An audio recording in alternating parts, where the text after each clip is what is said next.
Usiku wa Alhamisi Kuu, Kristu anasalia Getsemani akifanya sala.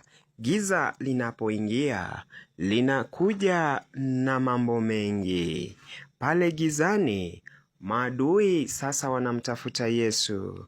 Wanafika na silaha na tochi tayari kumkamata Kristu. Yuda naye aliyeketi pamoja naye na kutembea naye katika mambo mengi, kwa sasa anasimama upande wa maadui. Na wanapofika Kristu kwa ujasiri anawauliza, "Munamtafuta nani?"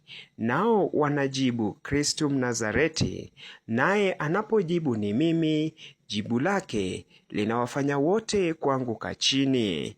Kristu anakamatwa, na hapa aliyekamatwa bado anaongoza. Upande mwingine, Petro anatoa alani mwake silaha na kujaribu kupigana na maadui waliofika kumkamata Kristo. Anakata sikio la mmoja wao, na linapoanguka chini, Kristo anamkemea Petro kwa kumwambia kwamba sitakunywea kikombe alichonipa Baba. Kristo anafanya muujiza wa kuliponya lile sikio na anakamatwa. Lakini kabla hawajaondoka, Kristo kama mchungaji mwema anawaomba waliofika kumkamata wawaruhusu wanafunzi wake waende zake. Na hapo Kristo anatiwa mbaroni, anafikishwa mbele ya Anasi ambaye anamsaili kwa jaribio la kutafuta ushahidi wa shtaka lake. Anasi anapomuuliza maswali, Kristo anajibu kwa ujasiri. Baadaye anafikishwa kwa Kayafa na yote Kristo anahukumiwa. Katika kule kuhukumiwa kwake, baadaye anarudishwa kwa Pilato, naye ananawa mikono, ishara kwamba yeye hajapata hatia na mtu huyu. Na pale pia Pilato anajaribu kutafuta mbinu ya kumwachilia Kristo.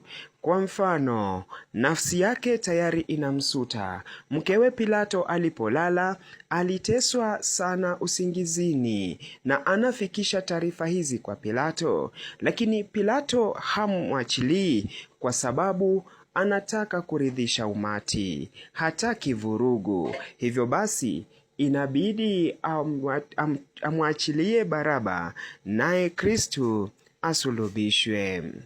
Safari ya kusulubishwa kwake inakuwa ni ya kutisha mno. Petro ambaye alimwahidi Kristo kwamba atakuwa naye hadi kufa, anamsaliti mara 3, na kila mara anapomsaliti kufikia mara ya 3, jogoo anawika, na hili linamvunja moyo sana na anaondoka akilia.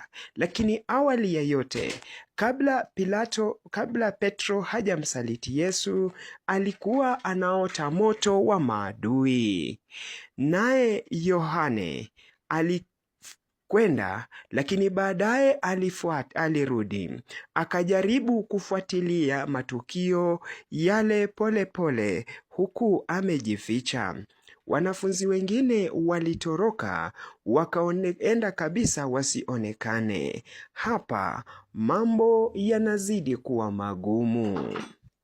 Kristo anabebeshwa msalaba, na anapobebeshwa msalaba, yapo mambo kadha wa kadha yanayotukia. Kwa mfano, njiani anapatana na Simoni wa Kirene ambaye analazimishwa kumsaidia kubeba msalaba.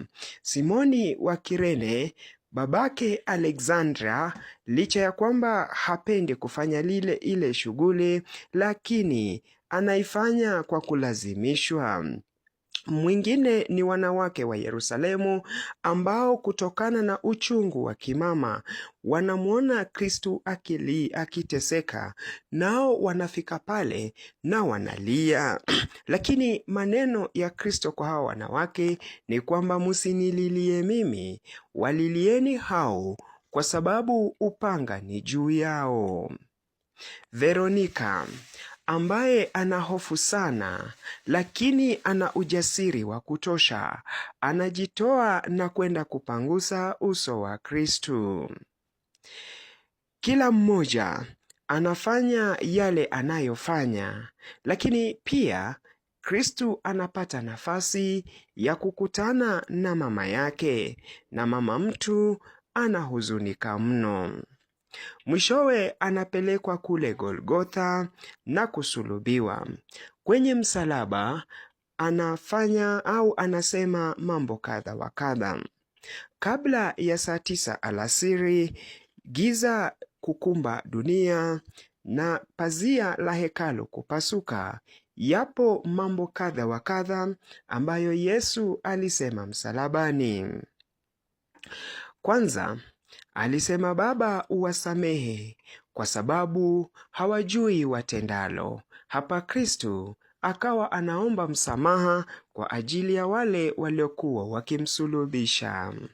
Kwingineko akamwambia yule mwizi, hakika leo utakuwa nami katika paradiso. Hii ni baada ya yule mwizi mwema kujaribu kuomba msamaha na kutafuta huruma nyakati za mwisho. Wakati mwingine pia Kristo aliona kiu na akasema, nina kiu. Ikawa kwamba lile neno lililoumba bahari kwa sasa lina uhitaji. Kabla hajakata roho, Kristo anasema yamekwisha. Haimaanishi kwamba yeye amekwisha, bali ina maana kwamba yeye amekamilisha kazi yake. Wale wawili wezi waliosulubiwa pamoja na Kristo wanafariki, lakini kwa sababu siku ya Pasaka inakaribia na miili haipaswi kulala misalabani, inabidi wavunjwe miguu ili wafe haraka. Askari anapofika na kumvunja mguu mwizi wa kwanza na wa pili, anapokuja kwake Kristo, anagundua kwamba tayari ashakufa. Anamchoma na ukuki ubavuni, na pale maji pamoja na damu vinatoka.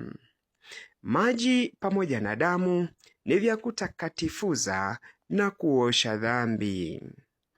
Baadaye Kristo anakufa. Naye mmoja wa wanafunzi wake ambaye alimfuata kwa kisiri sana, anafika kwa uongozi na kuomba nafasi ya kuzika mwiliwe. Ni Yosefu wa Arimathea ambaye anaomba nafasi ya kuzika mwili wake. Anautoa ule mwili msalabani na kuuzika katika kaburi alilokuwa ameliandaa.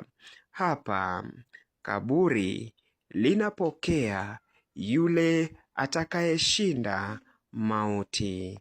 Ungana nami kesho tuone kaburini Kristo alienda kufanya nini.